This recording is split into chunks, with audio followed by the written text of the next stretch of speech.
الرجیم بسم اللہ الرحمن الرحیم. عزیزان مان، آج ستمبر 1974 کی 8 تاریخ ہے اور درس قرآن کریم کا آغاز سورہ الرعد کی آیت 12 سے ہوگا. یہ ہوگا اس لیے میں نے کہا ہے کہ درس سے پہلے ان جذبات کا چند الفاظ میں اظہار ضروری ہو گیا جنہوں نے میرے سینے میں تلاطم برپا کر رکھا. آج کا دن عزیزان مان میری زندگی کا مبارک ترین دن ہے، خوشگوار ترین دن ہے، حسین ترین دن ہے، کامیاب ترین دن ہے، میری عمر بھر کے مشن کی کامیابی کا دن ہے. عمر بھر کا مشن میں نے کہا ہے تو اس میں کوئی مبالغہ میں نے نہیں کی. اس مشن کی داستان بڑی طول طویل ہے اور یوں کہیے کہ اس کا آغاز میری بچپن سے ہی ہو گیا تھا. میری پیدائش سابق مشرقی پنجاب کے ضلع گرداسپور کے قصبہ بٹالہ میں ہوئی. بٹالہ قادیان سے بالکل قریب واقع تھا. یہی کوئی 7-8 میل کا فاصلہ ہوگا. اس زمانے میں ریل قادیان تک نہیں جاتی تھی. بٹالہ ہی ریلوے اسٹیشن تھا جہاں قادیان جانے کے لیے اترنا اور چڑھنا پڑتا تھا. اس لیے قادیان سے متعلق لوگوں کا تعارف اس قصبے میں گزرتے ہوئے ہوتا رہتا تھا.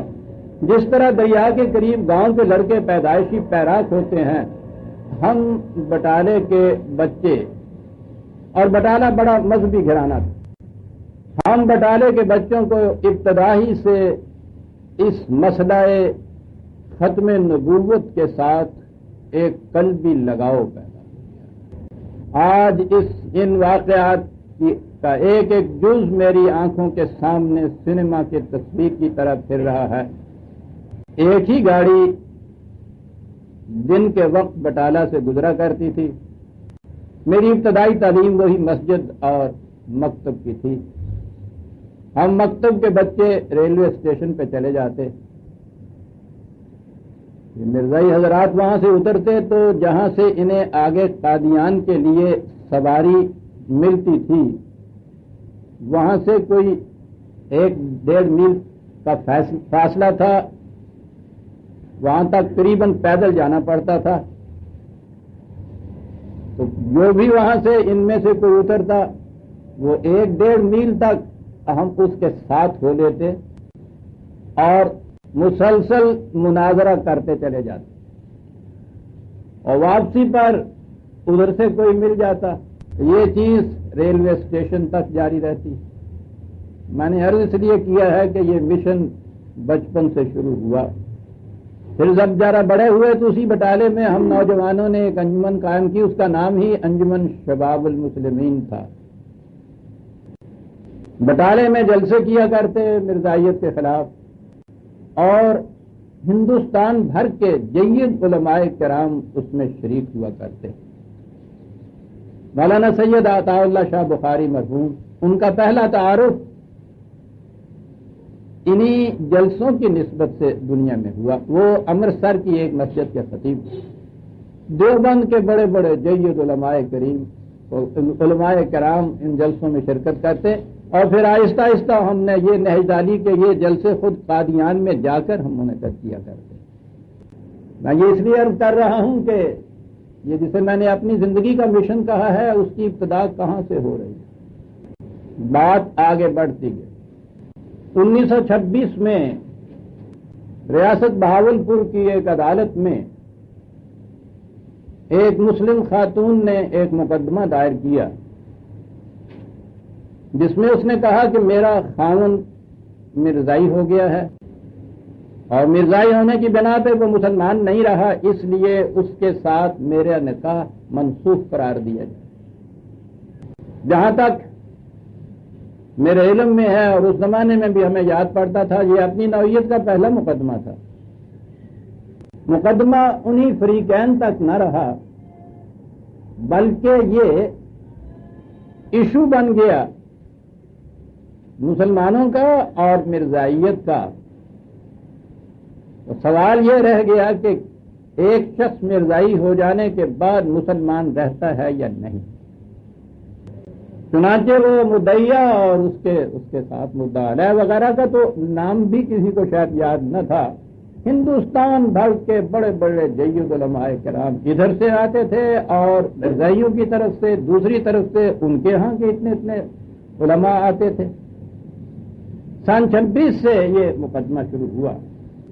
ادھر سے جو پیش ہوتے تھے علماء کرام، ان میں سے چند ایک کے نام تھے، یہ مولانا غلام محمد صاحب شیخ الجامعہ عباسیہ بہاولپور، مولانا محمد حسین صاحب گجرانوالے کے، مولانا مفتی محمد شفیع صاحب دارالعلوم دیوبند کے جو اب کراچی میں ہیں، مولانا مرتضی حسن صاحب چاند پوری، اور مولانا سید محمد انور شاہ صاحب کاشمیری، مولانا نجم الدین صاحب پروفیسر اورینٹل کالج لاہور، اور اسی پائے کے اور علماء کرام۔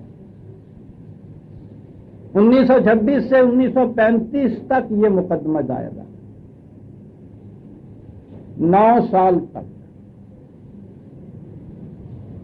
1935 میں اس کا فیصلہ وہاں کے ڈسٹرکٹ اینڈ سیشن جج نے 1935 میں اس کا فیصلہ سنایا۔ اس فیصلے نے بڑی شہرت حاصل کی، عالمگیر شہرت۔ چنانچہ اسی زمانے میں یہ کتابی شکل میں شائع ہونا شروع ہوا اور بار بار شائع ہوا۔ ابھی حال ہی میں اس کا ایک لیٹسٹ ایڈیشن جو میرے سامنے ہے، یہ سیالکوٹ کی محفل ارشادیہ کوئی ہے، انہوں نے اسے شائع کیا ہے۔ اپنے اس فیصلے میں اس جج نے یہ لکھا کہ 9 سال تک میرے سامنے سوال یہ رہا کہ نبی کی ڈیفینیشن کیا ہے، نبی کہتے کسے، اس لیے کہ میرے فیصلے کا دار و مدار اس ڈیفینیشن پہ تھا۔ انہوں نے اپنے فیصلے میں مختلف ڈیفینیشن پیش جو کی گئی تھیں عدالت میں، ان کا ذکر کیا۔ یہ بڑا مبسوط سا تفصیلی فیصلہ ہے، کتابی شکل ہے اس کی۔ انہوں نے لکھا یہ کہ یہ تعریف ہے، یہ اس کے صفحہ 107 سے میں کچھ الفاظ پڑھ رہا ہوں۔ یہ تعریفیں چونکہ اس حقیقت کے اظہار کے لیے کافی نہ تھیں، اس لیے میں اس جستجو میں رہا کہ نبی یا رسول کی کوئی ایسی تعریف مل جائے جو تصریحات قرآن کی روح سے تمام لوازم نبوت پر حاوی ہو۔ پھر انہوں نے کہا ہے کہ اس سلسلے میں ایک اور تھے مولانا محمود علی صاحب، رندھیر کالج کے پروفیسر تھے، انہوں نے کہا کہ میں نے ان کی طرف بھی رجوع کیا، ان سے بھی معلوم کیا، لیکن ان کی تعریف بھی مجھے دلچسپ معلوم نہ ہوئی۔ یہ اس دور کی بات ہے، میں ملازمت میں تھا دلی میں، مختلف رسائل میں میرے مضامین شائع ہوا کرتے تھے، مقدمہ عدالت میں تھا، میں براہ راست اس میں جا نہیں سکتا تھا۔ انہوں نے اس کے بعد یہ لکھا ہے کہ یہ کوئی تعریفیں میرے لیے قابل اطمینان نہ ہوئی اور میں اس جستجو میں رہا اور مقدمہ لمبا ہوتا چلا جا رہا تھا۔ آخر کار ایک رسالہ میں ایک مضمون بعنوان مکینکی اسلام، عنوان بھی یہ تھا اس مضمون، آج جناب چودھری غلام احمد صاحب پرویز، یہ میرے عہد جاہلیت کی بات ہے، چودھری بھی اس زمانے میں لکھا کرتا تھا۔ آخر کار ایک رسالے میں ایک مضمون بعنوان مکینکی اسلام از جناب چودھری غلام احمد صاحب پرویز میری نظر سے گزرا۔